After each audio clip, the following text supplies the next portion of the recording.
Hello student, PKJDITI के online portal पे आप लोगों का स्वागत है। ये क्लास फर्स्ट ईयर के लिए हम ट्रांसफार्मर चैप्टर पढ़ रहे थे, तो 2 क्लास इसमें ऑलरेडी आप लोगों की हो चुकी है और हम तीसरी क्लास पढ़ रहे हैं। तो अगला जो टॉपिक हमारा है वो है क्लासिफिकेशन ऑफ ट्रांसफार्मर। तो देखो, जो क्लासिफिकेशन ऑफ ट्रांसफार्मर मतलब ट्रांसफार्मर के जो टाइप्स होते हैं, कितने प्रकार के टाइप्स में ट्रांसफार्मर को क्या किया गया है, बांटा गया है। तो इसमें कई प्रकार हैं ट्रांसफार्मर के, तो इसमें एक एक भाग को लेके हम देखेंगे।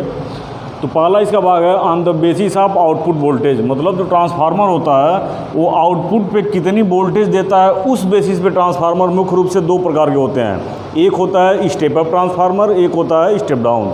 स्टेप अप का मतलब क्या होता है, स्टेप अप मतलब बढ़ाने वाला, और स्टेप डाउन का मतलब क्या करने वाला, घटाने वाला। तो घटाने बढ़ाने से मतलब ये है कि हमने बताया हुआ है कि ट्रांसफार्मर में आपकी मुख्य रूप से 2 वाइंडिंग होती है, एक होती है प्राइमरी और एक होती है सेकेंडरी। ये प्राइमरी हो गई और ये सेकेंडरी हो गई।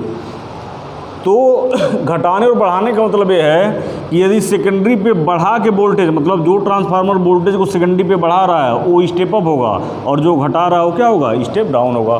तो इस बेसिस पे 2 ट्रांसफार्मर होते हैं, स्टेप अप ट्रांसफार्मर और स्टेप डाउन ट्रांसफार्मर। ट्रांसफार्मर को हमने शॉर्ट में TF यहाँ पे लिखा हुआ है। तो इसको बढ़ाने का मतलब मेन जो रीज़न होता है, ये इसके जो बाइंडिंग का जो नंबर ऑफ टर्म होता है ये होता है। देखो,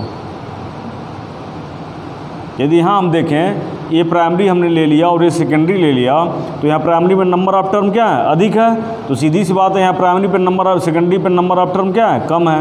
तो यहाँ पे जो वोल्टेज दी जाएगी, यहाँ पे इसको क्या करेगा, घटा के मतलब बनाएगा सेकेंडरी को, तो ये हो जाएगा स्टेप डाउन। और यही यदि मान लो इसमें हमने कम टर्न कर दिया और यहाँ पे क्या कर दिया, यहाँ पे टर्न हमने क्या कर दिया, बढ़ा दिया, तो ये हो जाएगा स्टेप अप।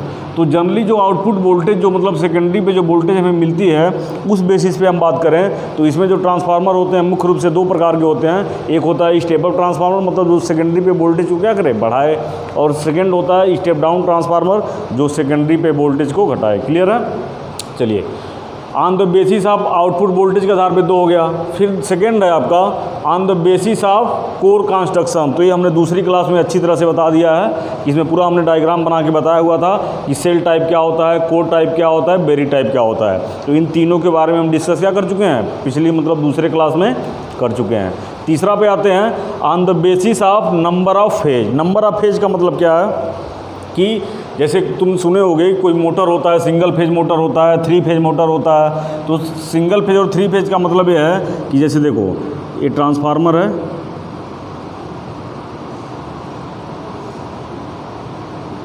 ठीक है। यदि प्राइमरी पे केवल क्या है, यहाँ पे एक फेज है, एक न्यूट्रल है, और यही चीज़ क्या मिल रही है, सेकेंडरी पे यही चीज़ फेज और न्यूट्रल मिल रही है, तो ये क्या हो जाएगा, ये जो हो जाएगा, ये हो जाएगा आपका सिंगल फेज ट्रांसफार्मर। लेकिन यहीं पे यदि प्राइमरी पे 3 फेजों की बात हो रही है कि मतलब एक प्राइमरी के लिए क्या हो, एक प्राइमरी के लिए R हो रहा है, एक इसमें Y हो रहा है, एक इसमें क्या हो रहा है, B हो रहा है, 3 फेज की बात हो रही है, और यही चीज़ सेकेंडरी में भी R Y B हो रहा है, तो ये जो होता है 3 फेज ट्रांसफार्मर हो जाएगा। इसके कंस्ट्रक्शन के बारे में हम अगली नेक्स्ट क्लासेज में पढ़ेंगे डिटेल में, तो अभी हमको इतना ही जानना है। तो on the basis of number of phase में क्या होगा, सिंगल फेज होगा और 3 फेज होगा। 2 चीज़ें क्लियर हैं। चलिए नेक्स्ट पे चलते हैं। नेक्स्ट वाला टॉपिक बहुत इंपॉर्टेंट है, इसे पेपर में सवाल पूछा जाता है, इसके बारे में थोड़ा हम डिटेल में पढ़ लेते हैं। नेक्स्ट है आपका चौथा जो टॉपिक है on the basis of output capacity. मतलब आउटपुट कैपेसिटी का मतलब ये है कि जो ट्रांसफार्मर की जो आउटपुट जहाँ से लोड जुड़ा हुआ है उसकी कैपेसिटी के हिसाब से यदि हम मतलब उसकी क्षमता के आउटपुट कैपेसिटी के हिसाब से यदि हम डिवाइड करें, तो मुख्य रूप से जो ट्रांसफार्मर बांटे जाते हैं उसमें 2 तरह का होता है। एक होता है ऑटो ट्रांसफार्मर और दूसरा होता है इंस्ट्रूमेंट ट्रांसफार्मर। अब हम ऑटो ट्रांसफार्मर को थोड़ा अच्छी तरह समझ लेते हैं।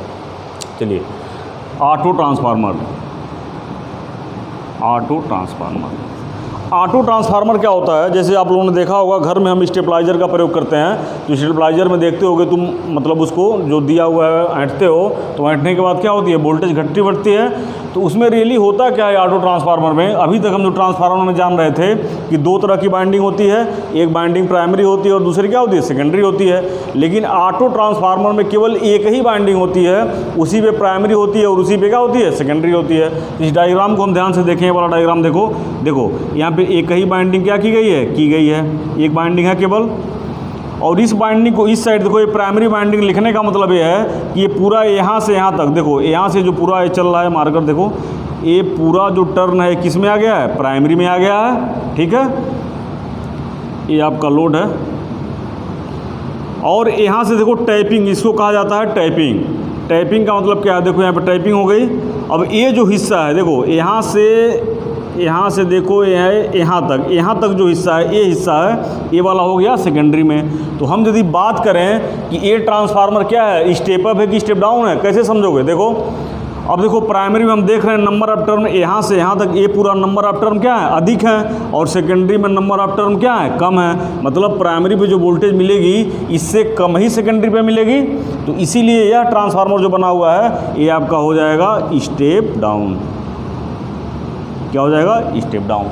सेम यही ट्रांसफार्मर दूसरे में, हमने इस डायग्राम को देखो, यहाँ पे प्राइमरी जो है यहाँ से यहाँ तक, ये जो यहाँ देख रहे हो यहाँ से यहाँ तक जो हमारा है, देखो ऐसे ये वाला हिस्सा इस पॉइंट से इस पॉइंट तक प्राइमरी है, और सेकेंडरी की बात करें तो सेकेंडरी पूरा है। तो यानी प्राइमरी पर नंबर ऑफ टर्न कम है और सेकेंडरी पर नंबर ऑफ टर्न क्या है, अधिक है। तो आप सुनिए यहाँ पे क्या हो जाएगा, यहाँ पे प्राइमरी पे जो वोल्टेज मिलेगी सेकेंडरी वाला क्या होगा, उसको बढ़ा देगा। यानी ये जो ट्रांसफार्मर हो जाएगा ये हो जाएगा स्टेप अप। मतलब क्या है, ऑटो ट्रांसफार्मर जो होता है, पूछा जाता है सवाल कि ऑटो ट्रांसफार्मर कौन सा ट्रांसफार्मर होता है, स्टेप अप होता है कि स्टेप डाउन होता है कि दोनों होता है कि कोई नहीं होता है। तो हमेशा आपको याद रखना है कि जो ऑटो ट्रांसफार्मर होता है यह स्टेप अप भी हो सकता है और स्टेप डाउन भी हो सकता है। जैसे हम वोल्टेज जो क्या करते हैं, मतलब जो स्टेबलाइजर हमारा लगा हुआ यही तो करता है, मतलब अकॉर्डिंग टू वोल्टेज अपने आप को क्या कर लेता है, वो मैनेज कर लेता है। इसको सेटिंग, मतलब इसको टैपिंग का मतलब जो ऐसे स्टेबलाइजर में जो तुम वो दिया हुआ है स्विच जिसको घुमाते हो, तो वही चीज़ इसी को हम टैपिंग बोलते हैं। टैपिंग का मतलब होता है कि इसको घटाना और बढ़ाना। जैसे मान लो सेकेंडरी की बात एक कर रहे हैं यहाँ पे, मान लो प्राइमरी हो गई, सेकेंडरी हो गई, तो प्राइमरी से थोड़ा थोड़ा मान लो सही वोल्टेज आ रही है, तो इसको बढ़ाते बढ़ाते हम क्या करेंगे, एक सेटअप पॉइंट पे लेके चले जाएंगे। तो ये टैपिंग करोगे तो यही चीज़ क्या होती है, सेकेंडरी के टर्म बढ़ते जाएंगे और टर्म जैसे बढ़ते जाएंगे वोल्टेज क्या होगी, बढ़ती जाएगी। तो यही होता है कि जो ऑटो ट्रांसफार्मर आपका होता है वो क्या होता है, वो स्टेप अप भी हो सकता है, स्टेप डाउन भी हो सकता है। इसके दोनों कंडीशन यहाँ पे दिए हुए हैं। यहाँ पे देखो पूरी प्राइमरी जब हो गई तो स्टेप डाउन हो गया, और यहाँ पे सेकेंडरी यदि पूरी हो रही तो क्या हो रहा है, स्टेप अप हो रहा है। क्लियर है? तो ये चीज़ आपको याद रखना है कि ऑटो ट्रांसफार्मर वो ट्रांसफार्मर होता है जिसमें केवल एक ही बाइंडिंग होती है। इसी एक बाइंडिंग पे टैपिंग करके प्राइमरी और सेकेंडरी को क्या करते हैं, एडजस्ट करते हैं। ठीक है, ये डायग्राम आप दोनों बना लेना, इसको ध्यान से समझ लेना। यदि आपसे कोई पूछे इंटरव्यू में भी कि ऑटो ट्रांसफार्मर स्टेप अप होता है कि स्टेप डाउन होता है, तो इस चीज़ को आपको याद रखना है कि स्टेप अप भी हो सकता है और स्टेप डाउन भी हो सकता है। क्लियर है? तो ये हो गया आपका ऑटो ट्रांसफार्मर।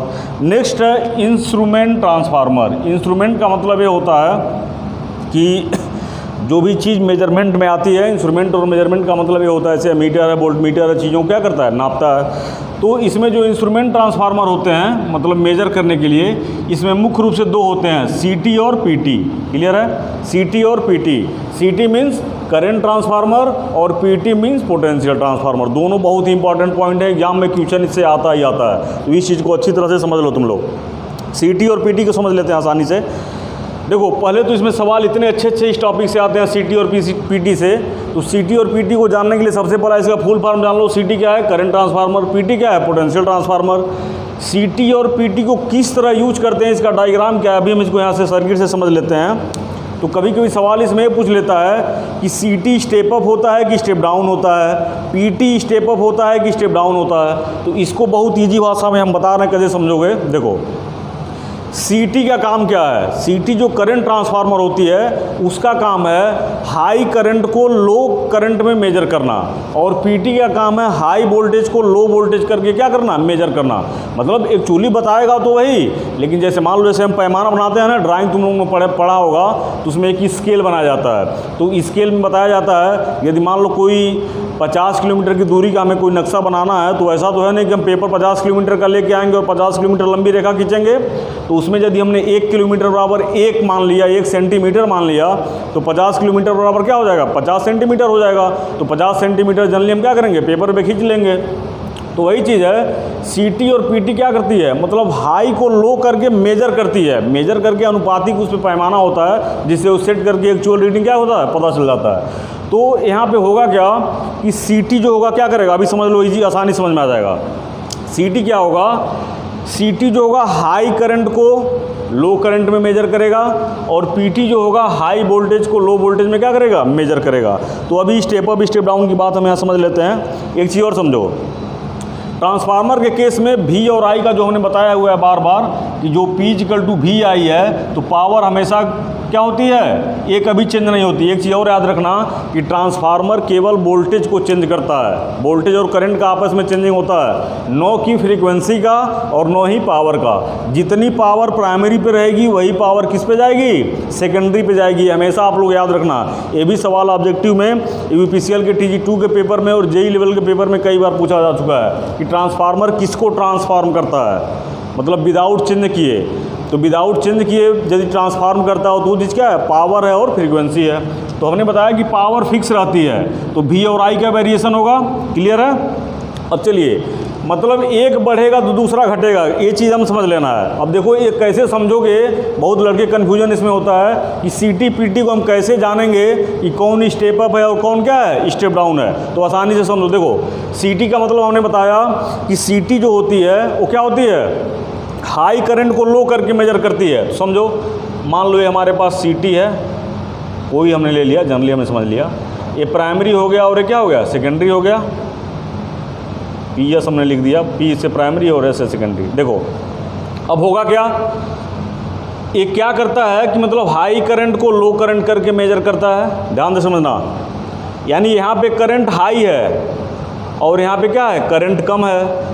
तो V और I का रिलेशन हमेशा एक दूसरे के ट्रांसफार्मर के केस में रिवर्स होता है, मतलब एक हाई रहेगा तो दूसरा क्या रहेगा, लो रहेगा। अब समझो CT का हमने बताया कि C जो होता है हाई करंट को लो। अब देखो यहाँ करंट क्या है, हाई है, तो वोल्टेज क्या होगा, कम होगा, बिल्कुल कम होगा कि नहीं होगा, क्योंकि इस कंडीशन में दोनों का इन्वर्स चलता है, रिवर्स में काम करता है। तो प्राइमरी पे हमने किया कि हाई करंट को लो करता है, यहाँ पे करंट क्या हो गई, लो हो गई, तो वोल्टेज क्या हो गया, V यहाँ पे हाई हो गया, V क्या हो गया, हाई हो गया।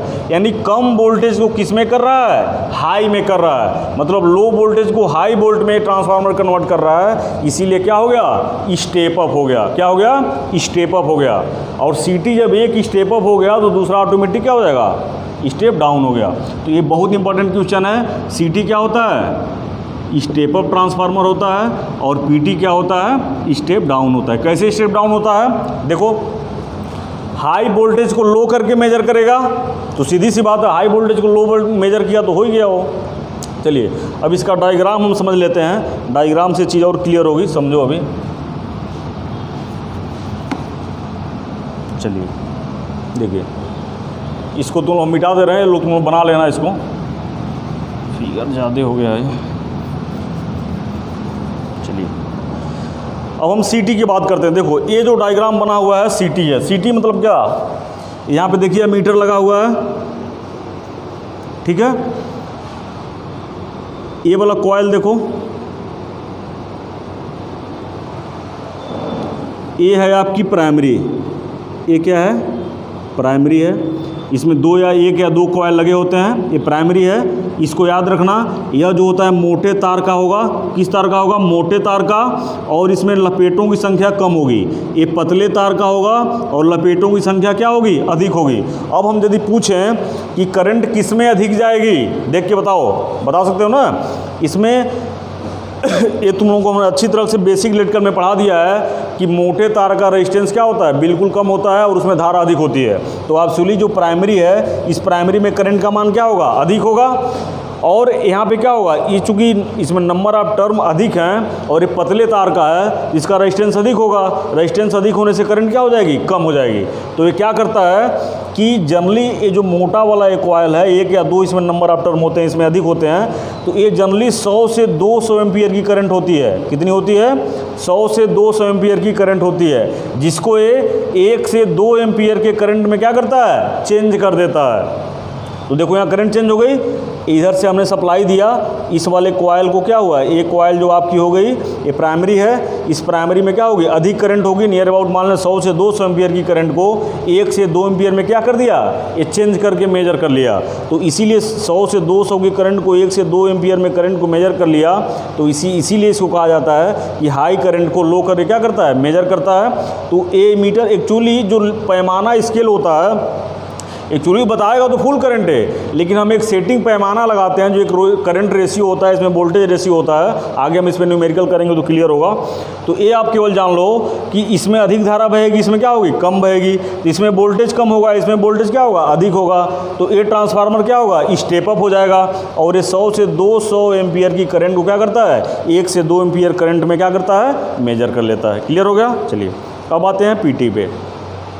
एक चीज़ और यहाँ पूछा आता है, सीटी हमेशा सीरीज में जुड़ी होती है। किस में जुड़ी होती है, सीरीज में। ये चीज़ भी इंपॉर्टेंट है, इसको भी आप लोग याद रखना। सीटी किस में जुड़ी होती है, सीरीज में जुड़ी होती है।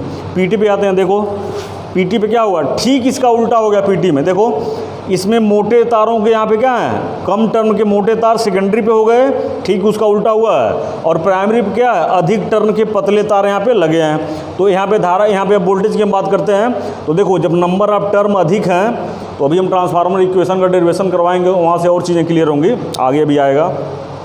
तो ये प्राइमरी जो है नंबर ऑफ टर्म अधिक है, इसमें वोल्टेज अधिक होगी कि नहीं होगी, यहाँ वोल्टेज अधिक होगी और इसमें वोल्टेज क्या होगी, कम होगी। तो हाई वोल्टेज से लो वोल्टेज में कर रहा है, यानी प्राइमरी पे देखो हाई वोल्टेज है और सेकेंडरी पे क्या, लो वोल्टेज है। इसीलिए ये जो ट्रांसफार्मर होगा ये आपका होता है स्टेप डाउन ट्रांसफार्मर। क्या होता है, स्टेप डाउन ट्रांसफार्मर।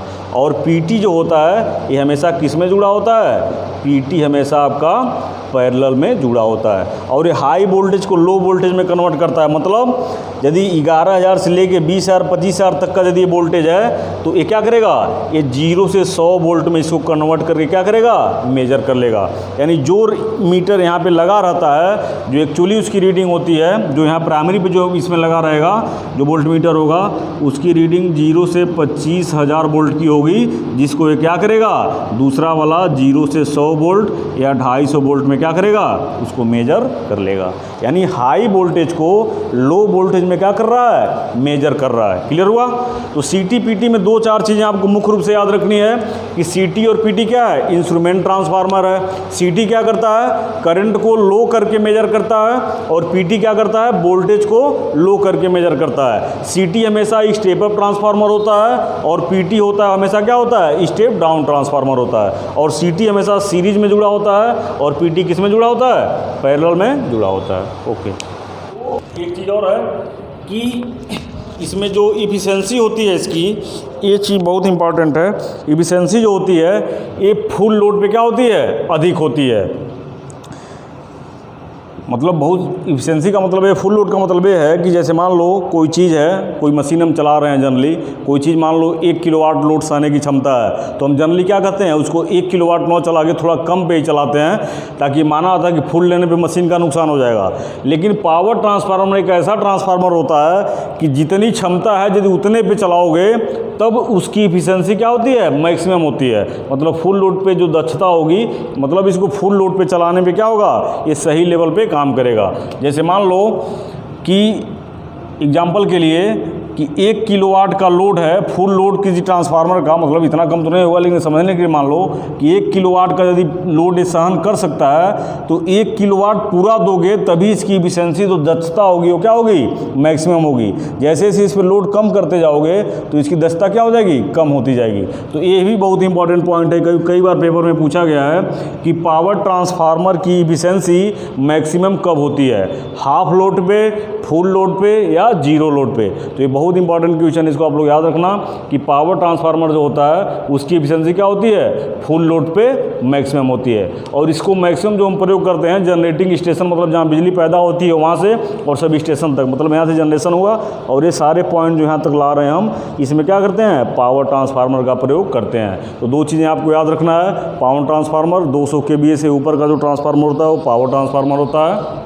ठीक है। इसकी प्राइमरी जो होती है हमेशा स्टार में, ये भी क्वेश्चन कई बार पेपर में पूछा गया है कि पावर ट्रांसफार्मर की प्राइमरी और सेकेंडरी कैसे जुड़ी होती है। तो हमेशा याद रखना कि ऐसे भी सवाल पूछा जा सकता है कि यदि किसी ट्रांसफार्मर की प्राइमरी और सेकेंडरी फला मतलब स्टार और डेल्टा में, प्राइमरी स्टार में कनेक्ट है और सेकेंडरी किस में कनेक्ट है, डेल्टा में, तो ट्रांसफार्मर क्या होगा, पावर ट्रांसफार्मर होगा कि डिस्ट्रीब्यूशन ट्रांसफार्मर होगा। तो इस चीज़ को आपको क्या करना है, याद करना है। क्लियर है।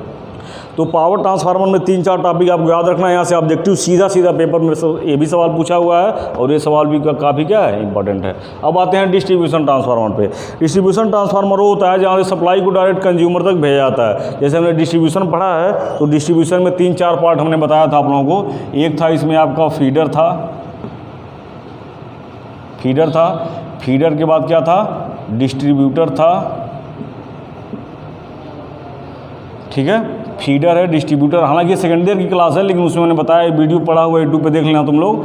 और इसके बाद फीडर, डिस्ट्रीब्यूटर और एक था सर्विसमैन,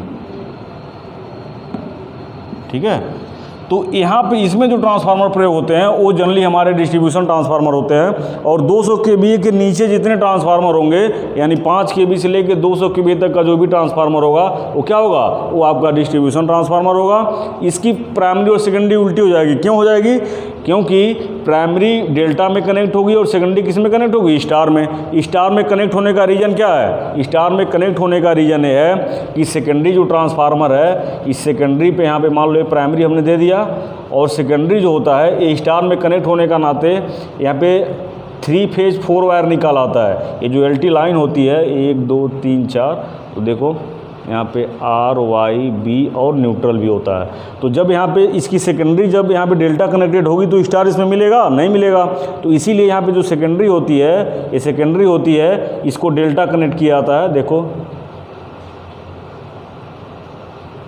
और यहाँ से न्यूट्रल, ठीक है। मतलब यहाँ से R Y B 3 फेज तो यहाँ पे चला गया और यहाँ से जो निकलेगा न्यूट्रल को क्या होगा, चला जाएगा। और फिर जो LT लाइन हमारी जाएगी इसमें 3 फेज 4 वायर क्या होगा, मिल जाएगा। तो 3 फेज 4 वायर का फ़ायदा होगा कि यदि कोई 3 फेज का कस्टमर होगा तो उसको 3 फेज सप्लाई हम प्रोवाइड करवा देंगे, और कोई सिंगल फेज लेना चाहेगा तो 1 फेज और 1 न्यूट्रल के साथ हम सप्लाई क्या करेंगे, आसानी से दे देंगे। तो ये चीज़ आप लोगों को याद रखना है। यही कारण है कि डिस्ट्रीब्यूशन ट्रांसफार्मर की सेकेंडरी को हमेशा स्टार में जोड़ा जाता है। स्टार में इसलिए जोड़ा जाता है कि जब स्टार में जोड़ोगे तभी तुम्हें यहाँ से न्यूट्रल क्या होगा, प्राप्त होगा। और जब न्यूट्रल जब तक प्राप्त नहीं होगा तब तक तुम किसी भी कंज्यूमर को सिंगल फेज सप्लाई क्या करोगे, नहीं दे पाओगे, ठीक है। तो ये चीज़ मतलब मुख्य पॉइंट है, इसमें समझना है 2 चीज़ कि जो पावर ट्रांसफार्मर होता है उसकी प्राइमरी स्टार में, सेकेंडरी किस में, डेल्टा में। ठीक इसका उल्टा किस में होता है, डिस्ट्रीब्यूशन ट्रांसफार्मर में। और ये दोनों पॉइंट बहुत इंपॉर्टेंट है,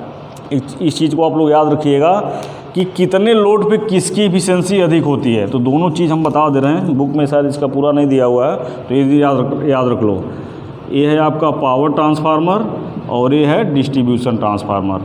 तो पावर ट्रांसफार्मर का जो फुल लोड पे क्या होगा, ये जो होगा फुल लोड पे इसकी मैक्सिमम एफिशिएंसी होगी, ठीक है। और इसकी जो होती है हाफ लोड का लें या 50% का लें, इसकी जो होती है 50% या हाफ लोड पे क्या होगी, हाफ लोड पे इसकी एफिशिएंसी मैक्सिमम होगी। ये बहुत ही मतलब वेरी इंपॉर्टेंट क्वेश्चन है और ये बहुत बार पेपर में क्या हुआ है, पूछा गया है। आपके पेपर में भी ये सवाल क्या हो सकता है, यदि ट्रांसफार्मर से क्वेश्चन बने तो ये सवाल आपके आने के चांस क्या हैं, पूरे हैं। ये सवाल इसमें से पूछा सकता है। तो इस सवाल को मतलब तुम आसानी से क्या कर सकते हो, समझ सकते हो। यदि मान लीजिए, कहने का मतलब ये है कि यदि 1 किलोवाट का कोई ट्रांसफार्मर है, सपोज डेट 1 किलोवाट का पावर है और 1 किलोवाट का डिस्ट्रीब्यूशन ट्रांसफार्मर है, हालांकि इस पर मत जाओ, अभी 200 की बात नहीं कर रहे हैं। तो यदि इसको 1 पे चलाओगे, मतलब 1 किलोवाट का लोड है तो इसको 1 किलोवाट पूरे लोड पे चलाओगे तब फुल इसकी एफिशिएंसी मैक्सिमम होगी, और इसको 500 वाट पे चलाओगे तब इसकी एफिशिएंसी क्या होगी, मैक्सिमम होगी, ठीक है। मिलते हैं तब नेक्स्ट क्लास में, ओके।